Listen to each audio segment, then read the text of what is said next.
Hoje eu vou falar sobre as 5 coisas que eu gostaria que eu tivesse tido conhecimento há muito tempo atrás, lá por volta de 2015, quando eu comecei a dieta cetogênica, e eu vou falar elas para o seu processo ser muito mais rápido, mais eficiente e você não passar pelo perrengue que eu passei.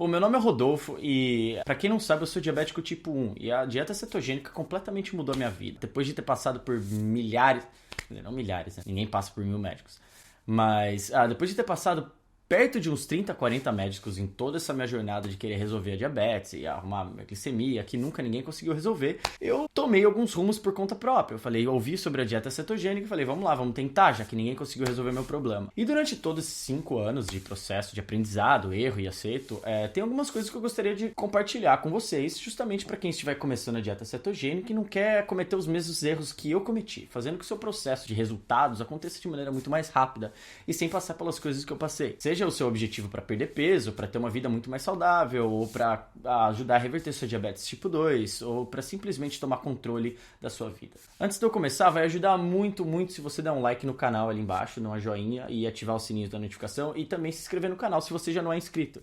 Toda essa informação que eu acumulei em 5 anos de teste, de erro, de acerto, de leitura, de estudo, de muito aprofundamento científico, eu vou compartilhar com você e tudo que eu peço é para que você dê esse like e dá uma seguida no nosso canal lá. Bom, vamos lá. A primeira coisa que eu gostaria que eu tivesse tido conhecimento é simplesmente o fato de não ter que comer de 3 em 3 horas. Isso talvez seja uma das grandes falácias da nutrição, porque vamos pensar um pouco na natureza humana. Em tempos ancestrais, a gente não tinha geladeira há 100 anos. Isso é uma invenção relativamente recente. E não tinha onde armazenar alimentos e...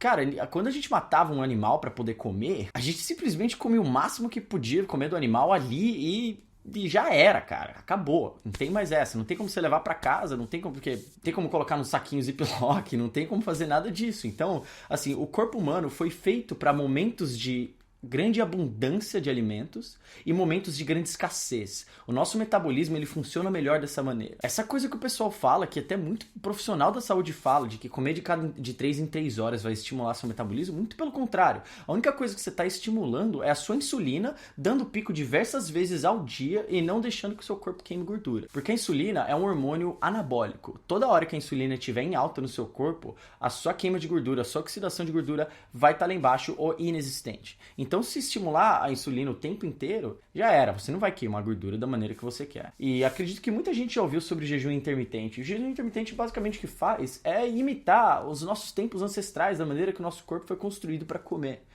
E não há nada mais natural do que fazer jejum. Comer de 3 em 3 horas é a maneira mais artificial e que a indústria alimentícia ama e adora de paixão que você faça, porque você vai consumir mais alimentos e acabar que fique doente. Ainda entra o lucro da indústria farmacêutica por aí, e aí é outro papo para outro vídeo, é uma coisa um pouco mais política, uma posição um pouquinho mais complicada. Enfim, número 1, não coma de 3 em 3 horas, cara. Come simplesmente quando você tiver com fome. E acredite em mim, você não vai querer comer de 3 em 3 horas na dieta cetogênica, porque a gordura sacia. A gordura vai te deixar constantemente de maneira energética, sem pico, sem alto e baixo, sem humor pra tudo quanto é lado, brigando com a avó, brigando com o irmão, não vai ter essa. Ainda sobre o número 1, se você comer de 3 em 3 horas e estiver mudando agora, migrando para cetogênica, você não tem um estímulo de bile, você não tem uma produção de bile suficiente ainda para consumir toda, para conseguir dissolver e emulsificar toda essa gordura que você está reintroduzindo na sua alimentação.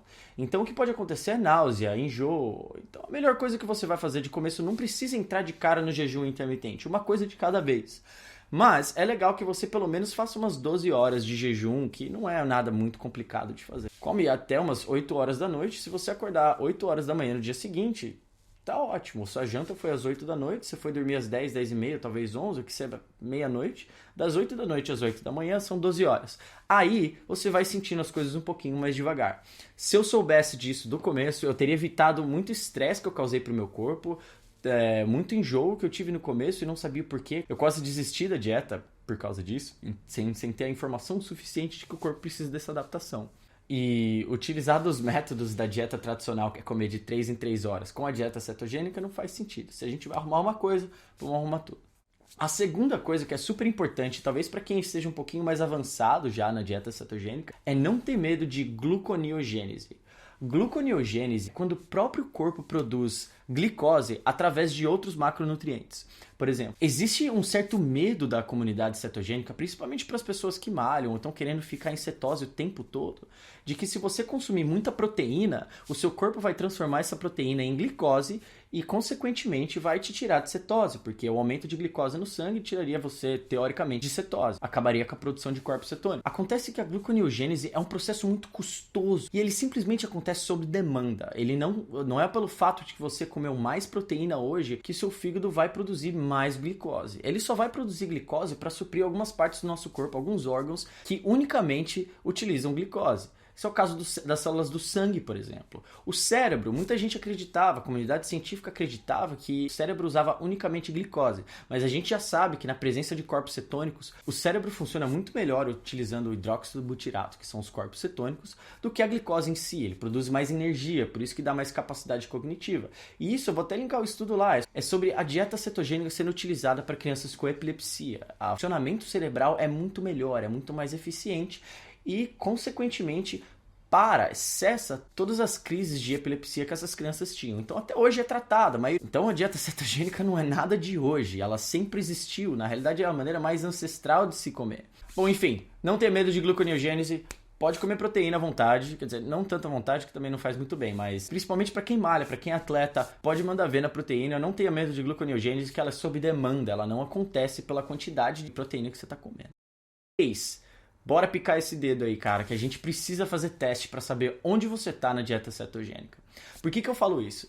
Porque quando eu comecei, para mim era muito difícil, era o primeiro momento que eu acordei em relação a macronutrientes. Essa foi a primeira vez que eu comecei a olhar rótulo com muito mais frequência, com um aprofundamento maior do que eu estava comendo. Então o que acontece é que às vezes a gente acaba comendo um carboidrato ali, ou açúcar escondido aqui num molho de salada, ou em alguma coisa que você achou que não tinha carboidrato e tem, alguma coisa no restaurante, ou alguma coisa que você simplesmente está utilizando na sua rotina e você não percebeu que existem carboidratos escondidos ali. Então o teste que você faz furando seu dedinho para testar os corpos cetônicos é muitíssimo interessante para saber se você está fazendo a coisa direito ou não, se você está conseguindo, é como se fosse um mapeamento de onde você está, entendeu? Eu acho muito válido no começo, é interessante, depois você pode desencanar disso quando você estiver um pouco mais acostumado, mais educado em relação a isso. Mas no começo é muito importante. Pra mim é fácil, porque eu sou diabético mesmo, como é que eu falei, eu me furo o tempo inteiro. Eu sei que é chato, é sem graça, mas é muito interessante. Eu acho que todo mundo que esteja começando dieta cetogênica deveria furar o dedinho e saber, pelo menos uma vez por semana, pra saber onde é que você tá. Não esqueça de fazer esse teste assim no mesmo dia, na mesma hora do dia. Se você fez o teste na semana passada de manhã, faça de manhã na outra semana também. Eu já estou preparando um vídeo sobre números na medição da cetogênica para a gente saber exatamente onde que a gente quer estar. De 0 a 5 mols por decilitro de sangue. E eu vou falar um pouquinho sobre isso no próximo vídeo. A quarta coisa que eu gostaria muito que eu tivesse tido conhecimento sobre... Eu já falei em outro vídeo sobre o consumo de sal na dieta cetogênica. E eu vou linkar também nesse vídeo aqui o estudo de que o sal não causa hipertensão. O consumo do sal causando hipertensão é um outro grande mito da comunidade científica que já foi desbancado por vários cientistas e por vários estudos. O que acontece é que o sal, juntamente com a gordura e o carboidrato combinados na dieta tradicional que todo mundo segue, é um pouco perigoso sim. Mas é esse triefeito dessas três coisas que causa o grande problema do sal. Não é o seu consumo de sal em si. Pelo contrário, o sal é extremamente necessário para a função elétrica do nosso corpo, para o transporte de elétrons do nosso corpo, para a gente ter energia, para tudo funcionar de maneira correta.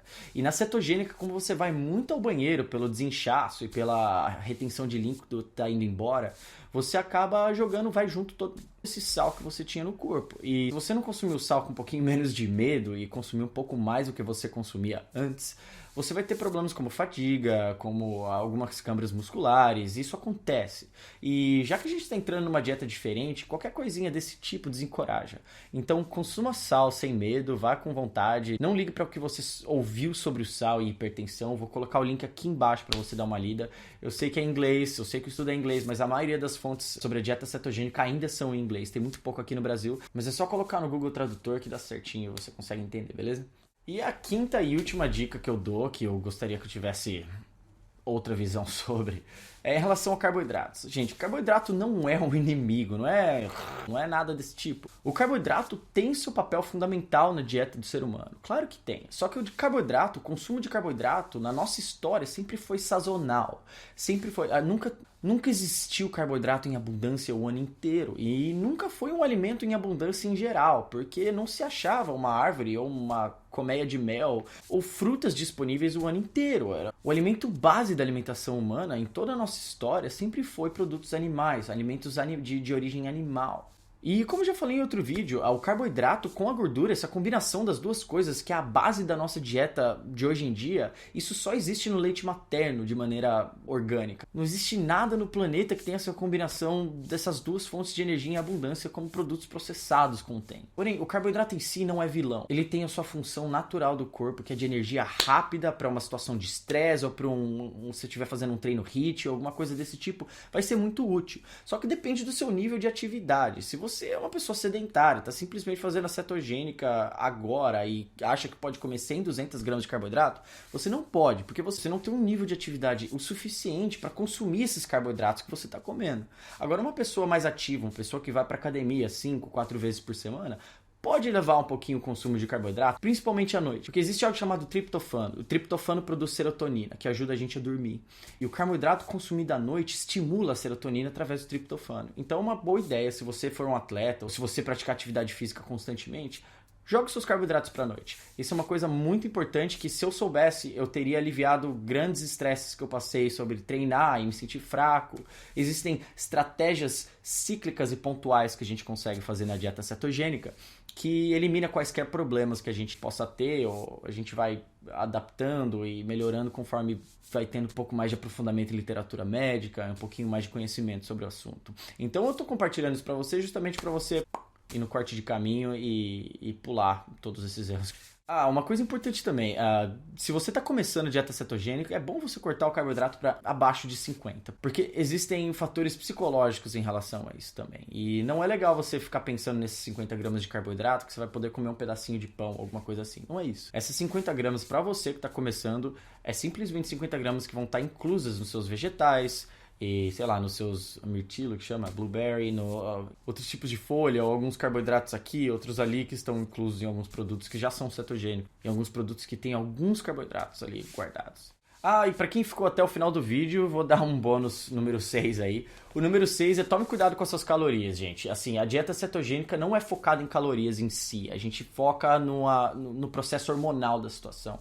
A redução e o controle da insulina é o fator principal para você perder peso e perder peso rápido de maneira saudável. Acontece que se você comer demais, você exagerar com queijo, exagerar com castanha, exagerar com coisas que têm bastante valor nutritivo, vai ser difícil de você perder peso. Acontece que você vai, porque você já está vindo de uma dieta que não foi feita para o seu corpo. A partir do momento que você mudar para a dieta cetogênica, sim, você vai perder peso com excesso de calorias. O que acontece, para alguém que já está um pouquinho mais para frente da cetogênica, você vai bater numa muralha. E essa muralha pode ser o excesso de calorias que você está comendo, que aconteceu comigo também. Eu tive que reduzir um pouquinho de queijo, tive que reduzir um pouquinho de castanha, de farinha de castanha, que eu estava comendo demais. Então, assim, é umas coisinhas aqui que a gente muda ali, não é sacrifício nenhum, é super fácil de fazer. Eu espero que esse vídeo tenha te ajudado, como me ajudou, e há 5 anos essa dieta mudou a minha vida, mudou a minha diabetes. Eu espero que, se você for diabético, ou simplesmente esteja querendo perder peso, ou simplesmente esteja querendo colocar a sua saúde, sua vida em controle nas suas mãos, eu espero que esse vídeo tenha te ajudado bastante. Não esquece de dar o like e vamos junto criar um mundo um pouquinho mais saudável, um pouquinho mais cetogênico, beleza? Valeu!